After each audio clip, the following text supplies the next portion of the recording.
សូមជម្រាបសួរបងប្អូនអរគ្នាយើងចូលមកវីដេអូបន្ទាប់ទៀតទាក់ទងទៅនឹងការកំណត់ rule ទៅលើតារាង Excel នេះទាក់ទងទៅនឹងការកំណត់ពណ៌នេះនៅពេលយើងប៉ះឈ្មោះមកនេះ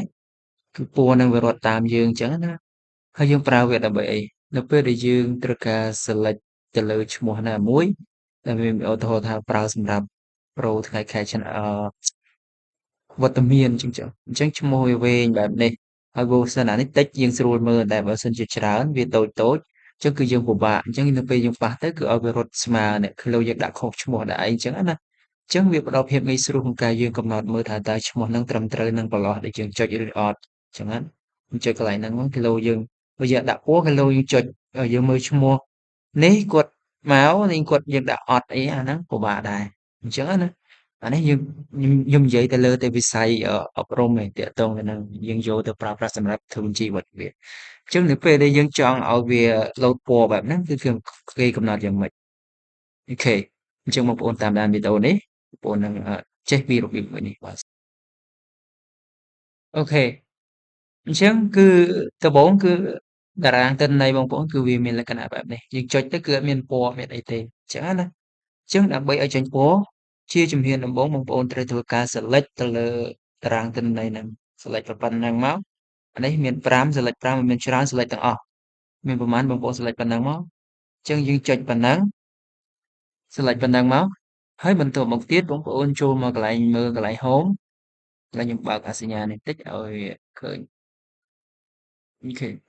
យើងមើលមកកន្លែង conditional formatting នៅកន្លែងនេះយើងចុចកន្លែងហ្នឹងមកវានឹងបង្ហាញ conditional formatting ឲ្យយើងបែបនេះយើងយក new rule អូខេ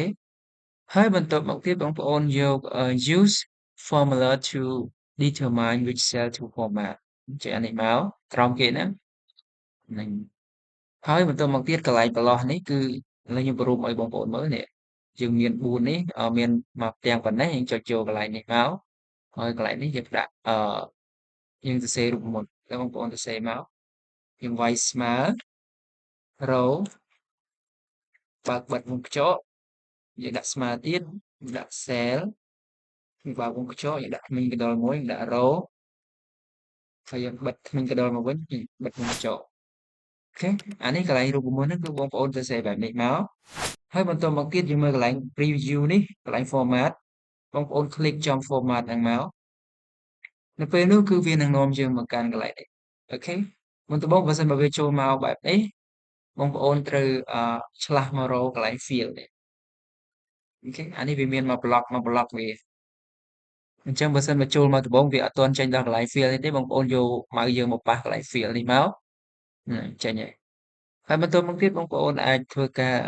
មើលទៅលើពណ៌ណាមួយដែលយើងពេញចិត្តយើងចង់ដាក់ពណ៌ស្វាយក៏ដាក់ទៅចង់ដាក់ពណ៌ខៀវឬពណ៌លឿងអីចឹងទៅហើយចំពោះខ្ញុំពេញចិត្តពណ៌នេះដាក់ពណ៌នេះមកហ្នឹងហើយបន្ទាប់មកទៀតយើងគ្រាន់តែចុចអូខេមកអូខេទៀតជាងតែវាបានប៉ុណ្ណឹងទៅវាចេញ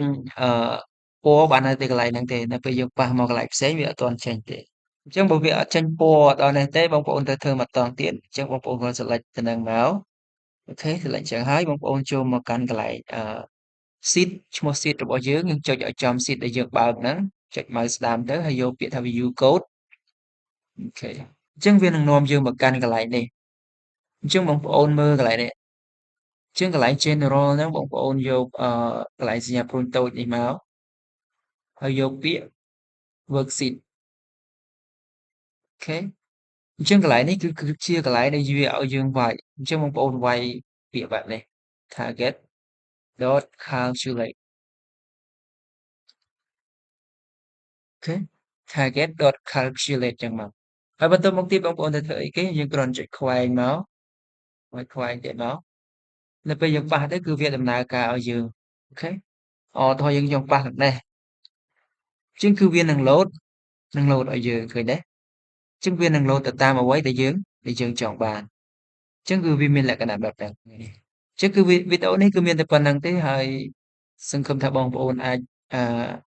ទស្សនាវីដេអូនេះហើយនឹងជាប្រយោជន៍ដល់បងប្អូនអរគ្នាបាទសូមអរគុណចាស់ហើយយើងជួបគ្នានៅវីដេអូក្រោយទៅទៀតបាទសូមអរគុណ